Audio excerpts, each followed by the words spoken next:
ప్రశ్న ఏమిటంటే, ఇంతకీ దేవుడు మనకు తోడుగా ఉన్నాడా లేడా? ఒక్కసారి ప్రశ్నించుకోండి.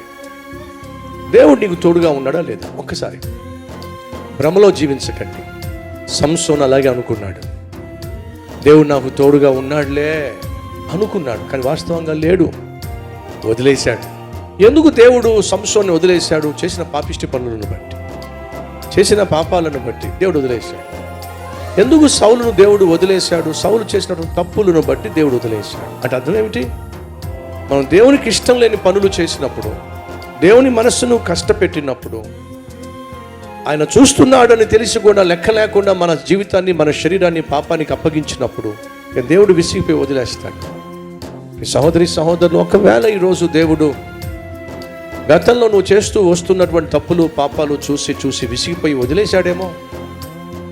అలా వదిలేసినప్పటికీ దేవుడు నాకు తోడుగా ఉన్నాడనే భ్రమలో ఒకవేళ జీవిస్తున్నావేమో. ఒకసారి పరిశీలించుకో. దేవుడు నన్ను వదిలేశాడు, దేవుడు నాకు తోడుగా లేడు అని నీకు అనిపిస్తున్నట్లయితే నీలో సాధారణంగా భయము ప్రారంభమవుతుంది.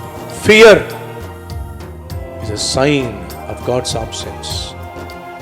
దేవుడు నీకు తోడుగా లేకపోయినట్లయితే నీకు తెలియకుండానే నీలో భయము ప్రారంభమవుతుంది. ఆ దేవుడే నీకు తోడుగా ఉన్నాడు అనే నమ్మకం నీకున్నట్లయితే నీలో ఉన్న భయం పారిపోతుంది.